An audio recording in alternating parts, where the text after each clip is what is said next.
Hello, this is Rod Reese, your soft skills instructor for Pacific Institute of Technology. This week's course is called Communication and Interpersonal Skills. At this time, I would like for you to go ahead and pull up your presentation that I sent to you, the coursework, the student handbook, or the student materials training that I sent, and follow it as well as you follow this course. Getting started. Welcome to Communication Skills and Interpersonal Skills. This course will help you learn how to be a better communicator, help you with your negotiation skills, tips on making an impact, and advice on networking and starting conversations. So let's get started.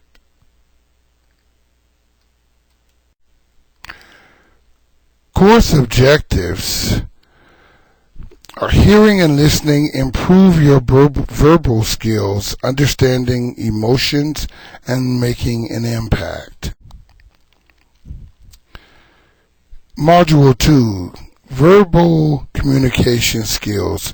We all know that words are powerful and they are a powerful tool. The words we choose help influence our thoughts as well as the attitudes, thoughts, and behaviors of others, of those that are listening to us. Listening and hearing, they aren't the same thing. Hearing is perceiving sound. Listening is deliberate attention, meaning that when you're listening, you are all in. You're turned up, you're all in. That person or whatever you're listening to has your undivided attention. That's very different from hearing, because we hear a lot of sounds even when we're speaking. The air conditioning, the phone ringing, the TV on, the other people talking. So we hear all that. But we listen with a deliberate attention to what is being said or heard, or displayed. Listening. And we really need to understand the difference between listening. In fact, not listening is why most people bomb on the interview. Asking questions. An open-ended question, closed-ended question, and also have a purpose. An open-ended question is a question that does not require a yes and no answer. For instance, how do you get to the store? That requires an explanation. A closed-ended question would be, do you know where the store is? And then if you're going to ask a question, have a purpose for asking the question, not just talking because you want to hear yourself talk, or that you think you need to ask a question that does not have relevance. I think it's important. The other part here that I think is important is listening, respond appropriately if needed, and ask relevant questions only if needed. Communicating with power. Speak to the point. Don't be too casual. Know your key ideas and tailor your communication to the point that is being made at the time, and not be flying all over the place. Nonverbal communication is, I believe, more powerful than words, because when you're talking but your body language and your voice intonation is not consistent with what you're saying, then it comes across as not being trustworthy and less credible. So, in my opinion, nonverbal communication is even more important than what you say. So oftentimes we say one thing, but our body, our intentions, our movement says another, which causes a problem, and it's not clean or clear or concise or compelling. Body language. Body language consists of eye contact, facial expressions, and posture. You already know that. The signals you should send to others. I think it's important to be aware of your body language, understand the typical interpretations that certain things mean, certain gestures, certain facial expressions, such certain body nuances, and then practice in a mirror certain body language. And we can talk about this more, but if you have a curious look, see how that looks in the mirror. You know how it feels, but you don't know how it looks to others. If you have a skeptic look, see how that looks in the mirror. Again, you know how it feels, but you don't know how it looks to others. It's not what you say, but how you say it, which involves the tone, the emphasis you put on it, the pace in which you speak, and the volume in which you speak. Making small talk and moving beyond. Small talk is icebreakers. Hi, how are you? What about those Dodgers? What about those Falcons? Did you see the game the other day? That's a very nice hairdo. Like your shoes, like your outfit, those kinds of things. Where do you work? All those kind of things are icebreakers, and definitely have, if done correctly, will open up the opportunity to talk more. Starting a conversation.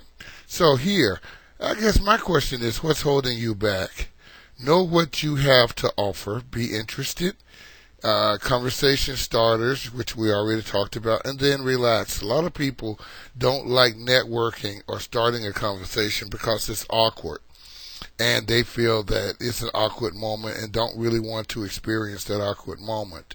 But, understand that's what's holding you back, and then go for it. You know what you have to offer. You know that you're an interesting person, and you know that you can hold a conversation and be relaxed while doing it.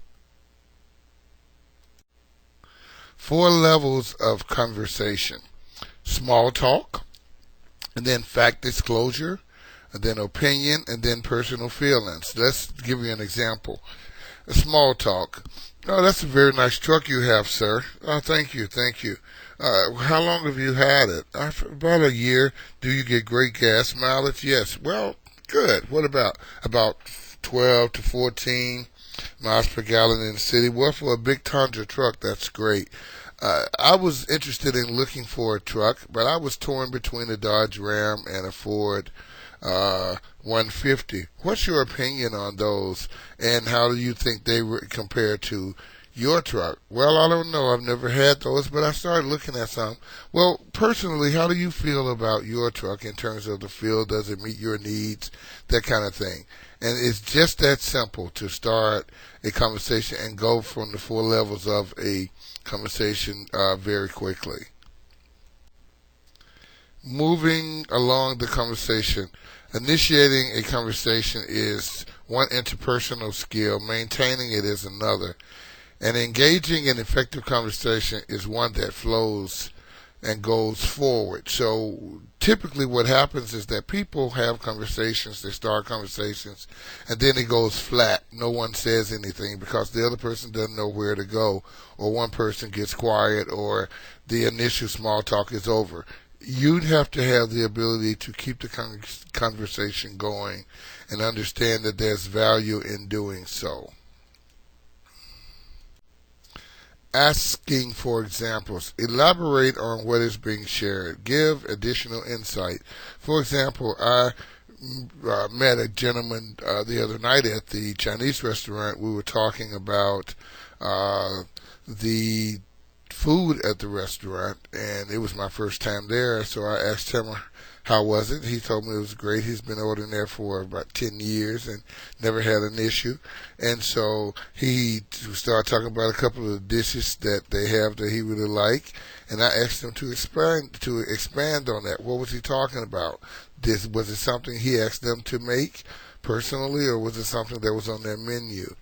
And then I gave him insight on when I used to live in Lawrenceville, how I would have the person at my Chinese restaurant make me a cross between orange chicken and tangerine chicken, which was very, very good.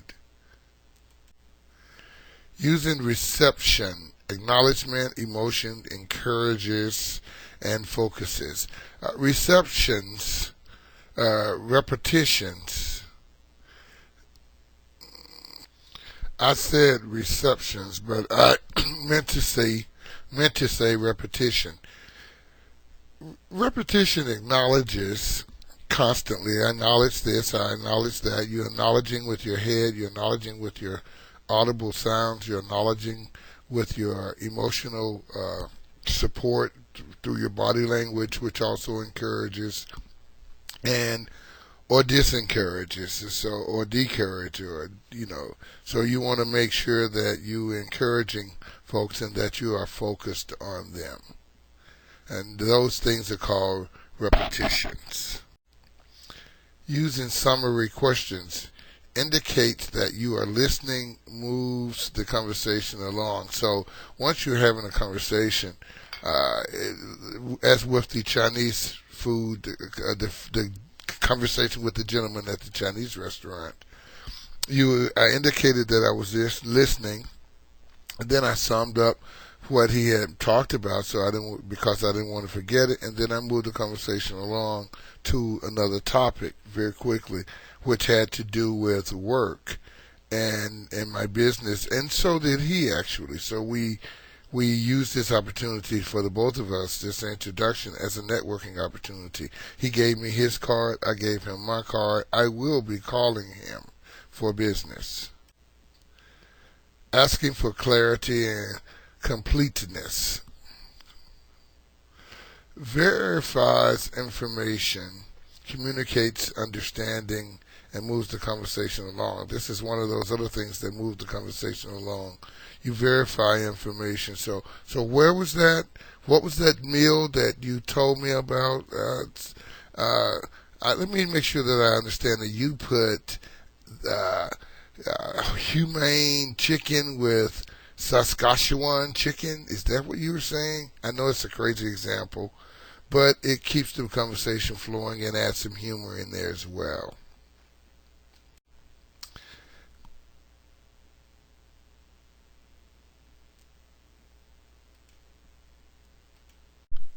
Creating a powerful introduction.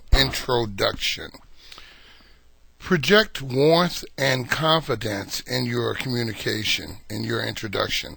Hi, I'm Rod Reese, with a smile. State your first and last name. Repeat and acknowledge their name. The best thing to do is to really get the person's name locked in and remember something about them which will help you remember their name.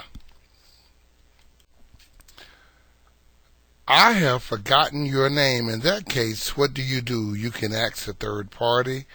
I always ask for a card. I try to introduce them and be honest and let them know that can you please tell me your name again? And just really remember it that second or third time.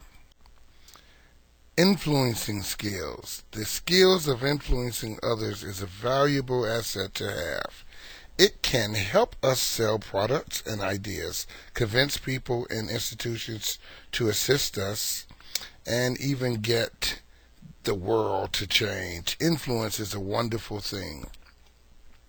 Clint Eastwood says it takes tremendous discipline to control the influence, the power you have over other people's lives.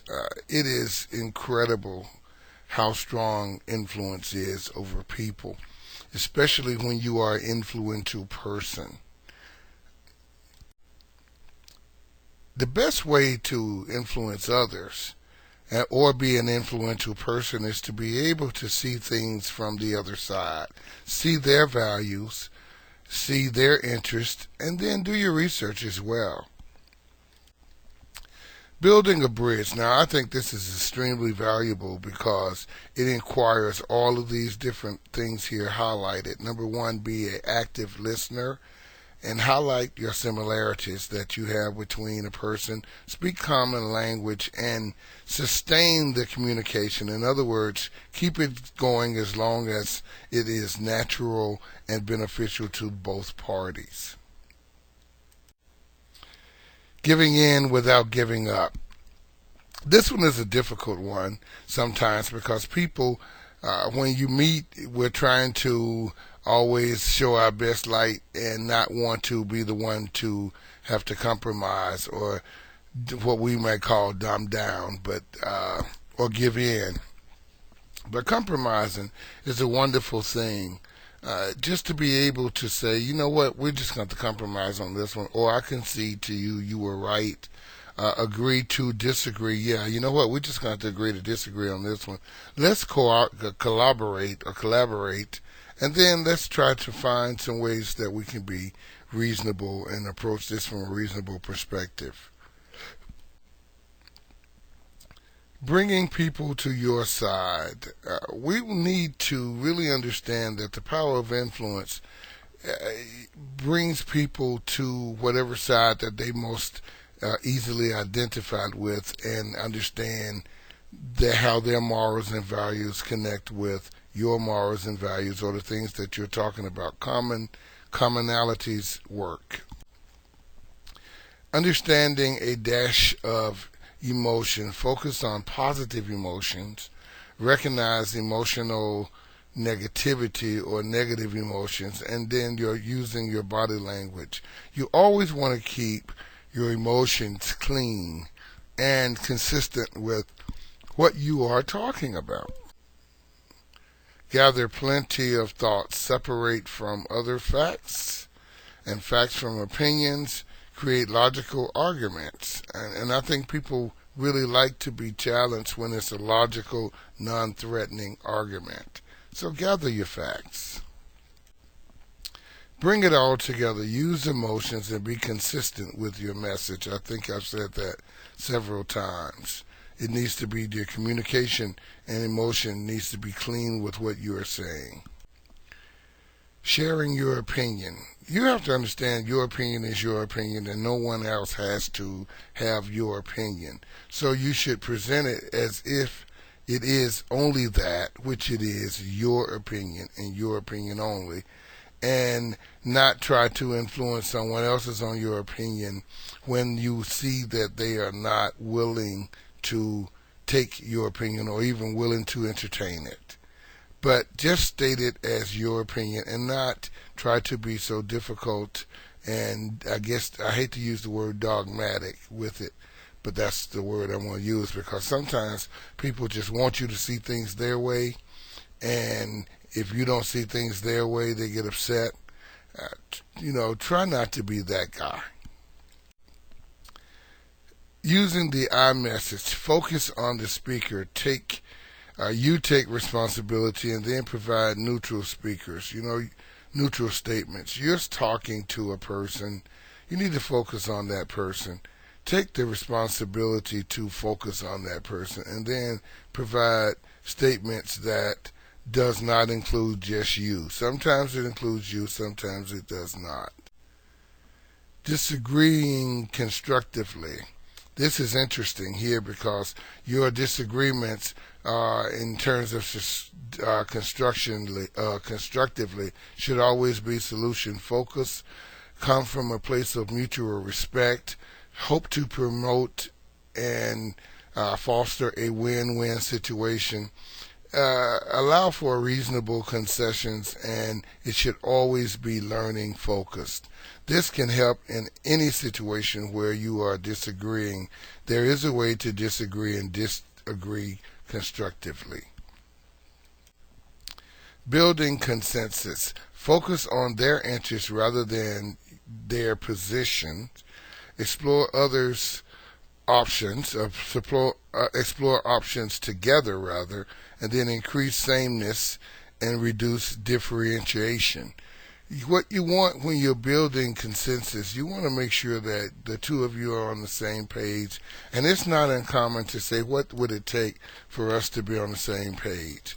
And try to build a consensus here in communication. These things are excellent communication builders, and consensus builders.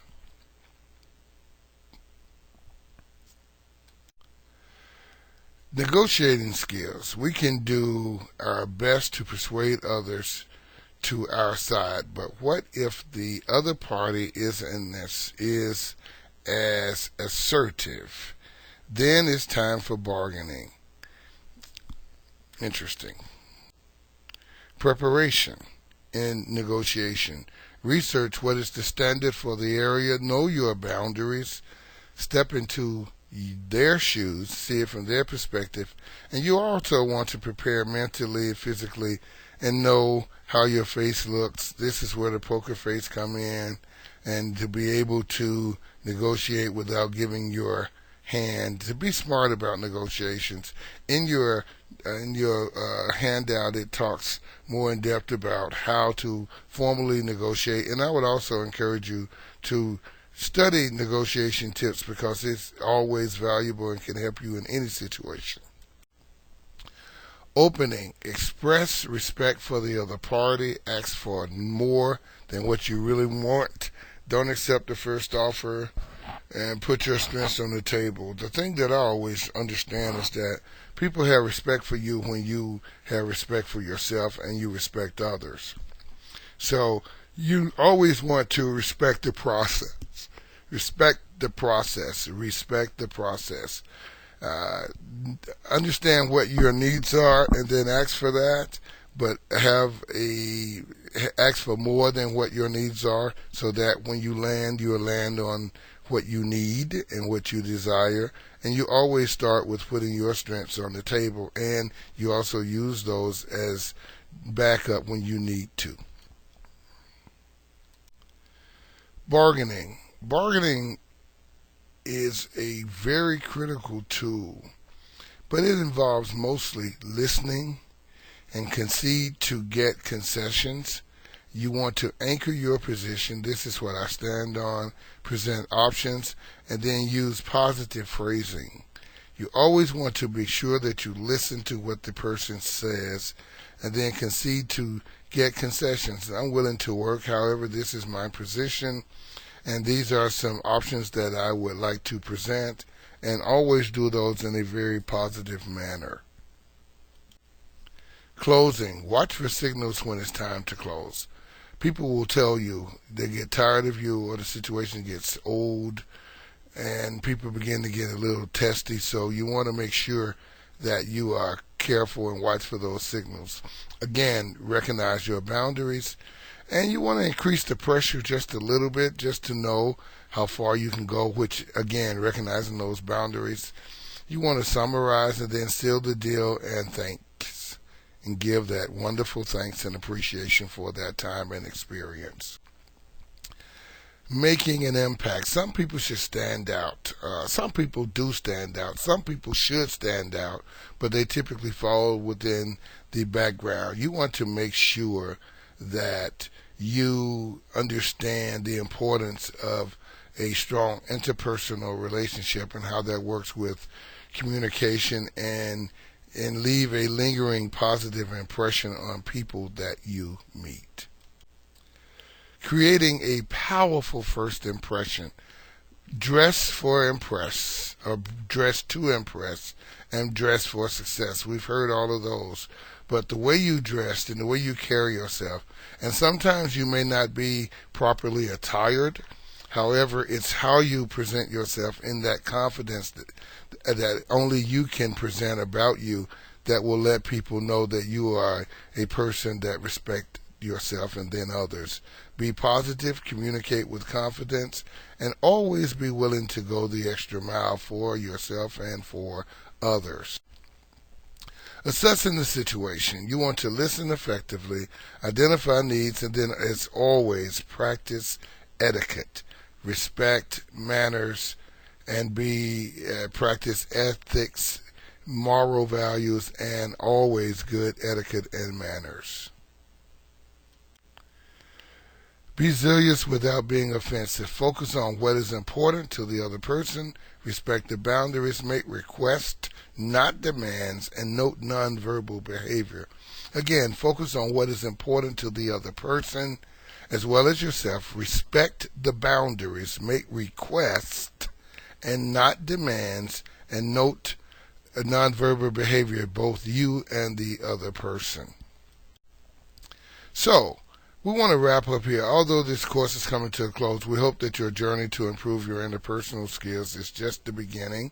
We wish you best luck in your travels and working with communication and others. This course is designed to help you understand the best way to communicate and to build trust and to increase those interpersonal skills. Now, please go to your workbook, your coursework, and start on the homework assignments. Should you have any questions, please do not hesitate to send me an email. Have a great day. Bye.